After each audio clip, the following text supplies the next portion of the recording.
Welcome to Shri kitchen. ఈరోజు ఈ వీడియోలో ఎంతో రుచికరంగా ఉండే కొబ్బరి బూరెలు తయారు చేసి చూపిస్తున్నాను.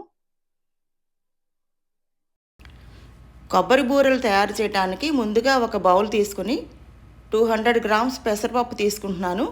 మీరు కావాలనుకుంటే హాఫ్ గ్లాస్ పెసరపప్పు, హాఫ్ గ్లాస్ పచ్చిశనగపప్పు తీసుకోవచ్చు. పెసరపప్పుని 2 సార్లు శుభ్రంగా వాటర్తో కడిగేసుకుని 3 అవర్స్ పాటు నీళ్ళల్లో నానబెట్టుకోవాలి. అలాగే బూర్లు వేయటానికి కావలసిన తోపు పిండి తయారు చేయడానికి 3 గ్లాసులు బియ్యము, గ్లాసున్నర మినపప్పు 4 అవర్స్ నానబెట్టుకుని పక్కన పెట్టుకుంటున్నాను. 4 అవర్స్ తర్వాత గ్రైండ్ చేసుకోవాలి. 3 అవర్స్ తర్వాత పెసరపప్పు ఇలా నాని రెడీగా ఉంది. ఈ పెసరపప్పుని గ్రైండర్లో వేసి గ్రైండ్ చేస్తున్నాను. ఇడ్లీ పిండి కన్సిస్టెన్సీతో పెసరపిండిని రెడీ చేసుకోవాలి. ఇదిగో ఇక్కడ చూస్తున్నారు కదా, ఈ కన్సిస్టెన్సీలో ఉంటే సరిపోతుంది. అలాగే 1/2 స్పూన్ సాల్ట్ యాడ్ చేస్తున్నాను. బూర్లలోకి లైట్గా సాల్ట్ వేసుకోవటం వల్ల రుచి చాలా బాగుంటుంది. ఇప్పుడు ఈ రెడీ చేసి పక్కన పెట్టుకున్న పెసరపిండి మిశ్రమాన్ని ఇడ్లీ రేకుల్లో వేసి ఇడ్లీ మాదిరిగా వేసి ఇడ్లీ పాత్రలో కానీ కుక్కర్లో కానీ 3 విజిల్స్ వచ్చేటట్టుగా ఇడ్లీలుగా బాయిల్ చేసుకుని రెడీ చేస్తున్నాను. ఇప్పుడు స్టవ్ ఆఫ్ చేసేసి పెసరపిండి ఇడ్లీలు వేడి చల్లారేలోపు బియ్యం మినపప్పు నాని రెడీగా ఉంది కదా, 4 అవర్స్ తర్వాత ఈ పిండిని గ్రైండ్ చేస్తున్నాను. బూర్లకు వేసే తోపు పిండిలో కూడా సాల్ట్ చాలా లైట్గా వేసుకుంటే బాగుంటుంది. ఇప్పుడు వేడి చల్లారాక ఈ పెసరపిండి ఇడ్లీలని ఒక బౌల్లోకి తీసుకోవాలి. వాటర్లో స్పూన్ పెట్టి తడి చేసుకుని ఆ స్పూన్తో ఇలా నీట్గా తీసుకోవటం వల్ల చాలా నీట్గా వస్తాయి రేకుల నుంచి పెసరపిండి ఇడ్లీలు. ఇలాగే ఒక్కొక్క రేకులోంచి ఈ పెసరపిండి ఇడ్లీలన్నీ తీసి ఒక బౌల్లోకి వేస్తున్నాను. అలాగే అన్ని రేకుల్లోంచి ఈ పెసరపిండి ఇడ్లీలని విడతీసుకుని పౌడర్లా చేసుకోవాలి. నేనైతే ఒక మిక్సీ జార్ తీసుకుని చిన్న చిన్న ముక్కలుగా చేసేసుకుని పౌడర్ చేస్తాను. ఇదిగోండి, ఇలా ఇవన్నీ ఒక బౌల్లోకి తీసేసుకున్నాను కదా. ఇప్పుడు ఇలా రెడీ చేసి పక్కన పెట్టుకున్న పెసరపిండి ఇడ్లీలతో ఒక్కొక్క ఇడ్లీ చొప్పున ఇలా ముక్కలు ముక్కలు చేసి చిన్న చిన్న ముక్కలుగా చేసి మిక్సీ జార్లో వేసి పౌడర్ చేస్తున్నాను. ఇలా చిన్న చిన్న ముక్కలు కట్ చేసుకుని జస్ట్ ఒకసారి ఒక తిప్పు తిప్పితే సరిపోతుంది. ఎక్కువసేపు మిక్సీ జార్లో వేసి తిప్పకూడదు, ఎందుకంటే పిండి చుట్టేస్తుంది. సో జస్ట్ ఒకసారి తిప్పి పౌడర్గా చేసుకుని ఈ రకంగా రెడీ చేసుకోవాలి. చూస్తున్నారు కదా, ఇలా చిన్న చిన్న ముక్కలుగా మిక్సీ జార్లో వేసేసుకుని జస్ట్ ఒకసారి తిప్పి పౌడర్ చేస్తున్నాను. ఇలాగే మొత్తం అన్నీ కూడా పెసరపిండి ఇడ్లీలన్నీ ఇలా పౌడర్గా చేసేసుకుని రెడీ చేసేసుకోవాలి. ఎక్కువసేపు గ్రైండ్ చేయకూడదండి, పిండి చుట్టేస్తుంది.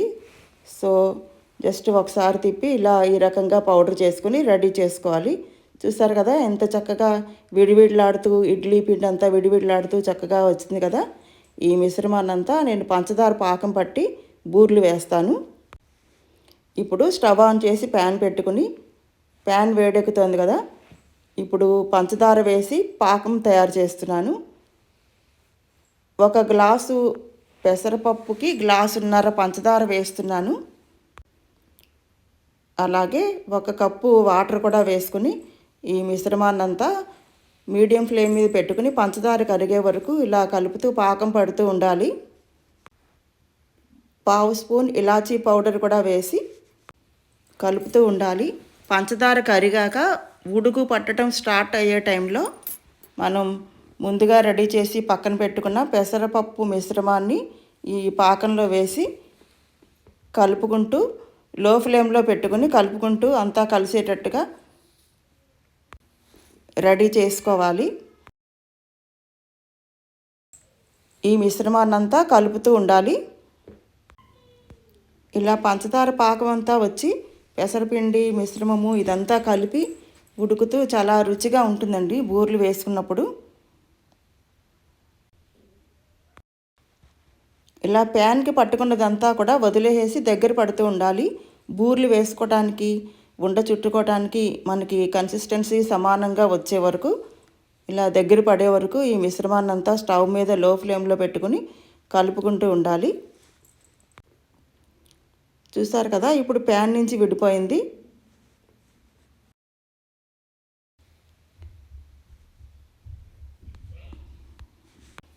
ఈ మిశ్రమం అంతా దగ్గర పడిపోయింది కదా, ఇప్పుడు స్టవ్ ఆఫ్ చేసి మూత పెట్టి పక్కన పెట్టేస్తున్నాను.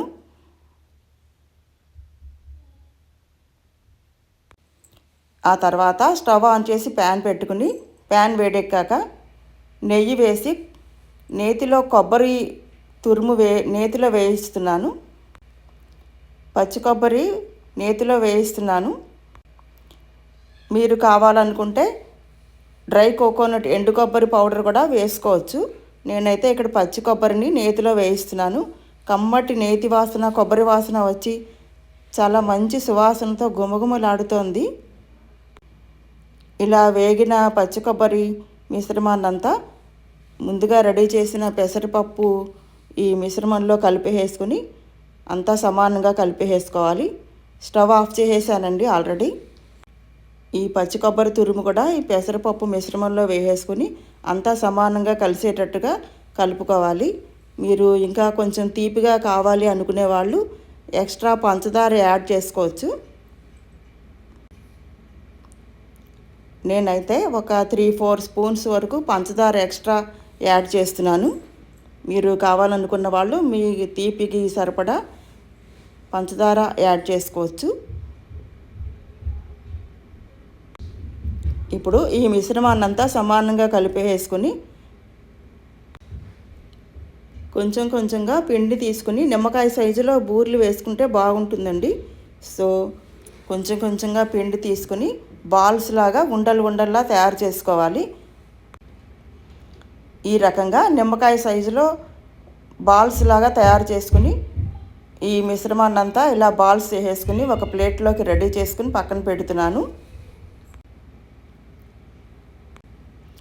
నిమ్మకాయ సైజులో బూరెలు వేసుకుంటే చూడటానికి కూడా చాలా బాగుంటాయి. బూరెలకి కాంబినేషన్గా పులిహోర రెడీ చేసుకుని పక్కన పెట్టుకుని పులిహోరతో పాటు బూరెలు తినటం అనేది మంచి బెస్ట్ కాంబినేషను.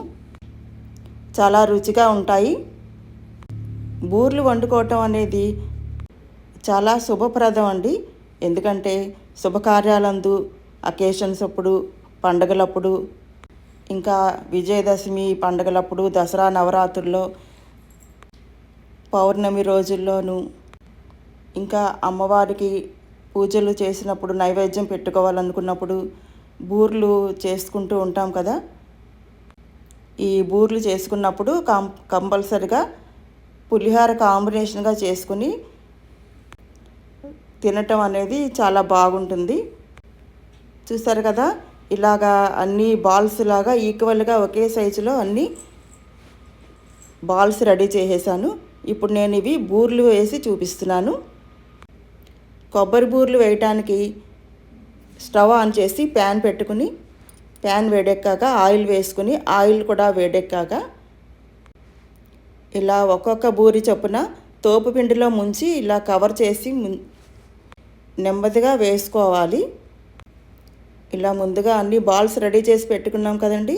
ఇలా ఒక్కొక్క బాల్ తీసుకుంటూ ఒక్కొక్క ఉండని తీసుకుని ఇలా తోపు పిండిలో ముంచి నెమ్మదిగా జాగ్రత్తగా నూనెలో వేసుకోవాలి. వెంటనే కదపకూడదండి, కొంచెం వేగాక అప్పుడు కదపాలి. ఎందుకంటే బూరి విడిపోయే ప్రమాదం ఉంటుంది కదా. సో కొంచెం వేగాక అప్పుడు కదుపుకోవాలి నెమ్మదిగా. చాలా బాగుంటాయండి కొబ్బరి బూరెలు, చాలా రుచిగా ఉంటాయి. అందులోనూ పెసరపప్పుతో చేసిన కొబ్బరి బూరెలు చాలా ఈజీగా డైజెషన్ అవుతాయి. పిల్లలైనా సరే పెద్దవాళ్ళైనా సరే హ్యాపీగా తినచ్చు. పెసరపప్పు బూరెలు ఈజీగా డైజెషన్ అవుతాయి. అంతేకాకుండా 4 రోజులు 5 రోజులు పైనే నిలవ ఉంటాయి. ఇలా స్టవ్ని మీడియం ఫ్లేమ్ మీద పెట్టుకొని గోల్డెన్ కలర్ బ్రౌన్ షేడ్లోకి వచ్చే వరకు బూరెలు వేయించుకోవాలి. వేడివేడి బూరెల్లో పట్టినంత నెయ్యి వేసుకుని తింటే టేస్ట్ చాలా బాగుంటుంది. ఇప్పుడు ఇంకొక వాయి వేస్తున్నాను. అలా ఒకదాని తర్వాత ఒకటి వాయిలు వేసుకొని బూరెలు వేయించుకుని పక్కన పెట్టుకోవాలి. బూరెలు వేయటం చాలా పెద్ద పని అనుకుంటారు, కానీ చాలా ఈజీగా చేసుకోవచ్చు. చూసారా, అమ్మవారికి ఎంతో ప్రీతికరమైన బూరెలు చాలా ఈజీగా చాలా టేస్టీగా చేసుకోవచ్చు. అంతేకాకుండా పండగ రోజుల్లో బూరెలు వండుకుంటే ప్రత్యేకమైన కళ వచ్చినట్టుగా ఉంటుంది. బూర్లు పులిహోర అనే పిండి వంట ఎంతో శుభప్రదమైన పిండి వంట. పండగ రోజుల్లో తప్పకుండా మనందరం కూడా బూర్లు పులిహోర ఇటువంటి సాంప్రదాయమైన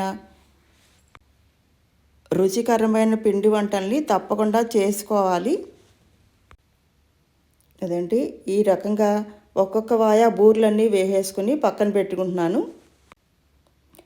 చాలా రుచికరంగా ఉంటాయండి కొబ్బరి బూరెలు. చాలా టేస్టీగా ఉంటాయి, చాలా ఈజీగా తయారు చేసుకోవచ్చు. ఇలా స్టవ్ని మీడియం ఫ్లేమ్ మీద పెట్టుకొని ఒక వాయి తర్వాత ఒక వాయి వేసుకుంటూ గోల్డెన్ కలర్ బ్రౌన్ షేడ్లోకి వచ్చే వరకు బూరెల్ని వేయించుకుని జాగ్రత్తగా బూరెలన్నీ వేసేసుకోవాలి. బూరెలకి వేసుకున్న తోపు పిండి కూడా దోశల్లాగా వేసుకోవచ్చండి. ఇదిగో చూసారు కదా, వేడివేడి బూరెలో కాస్త నెయ్యి వేసుకుని తింటే చాలా టేస్టీగా ఉంటుంది, చాలా రుచికరంగా ఉంటుంది. ఇదిగోండి ఎంత అందంగా ఉన్నాయో ఈ బూరెలన్నీ. చూసారు కదా, చూడగానే వెంటనే తినేయాలనిపిస్తోంది. ఓకే అండి, మరో కొత్త వీడియోలో మళ్ళీ కలుద్దాం.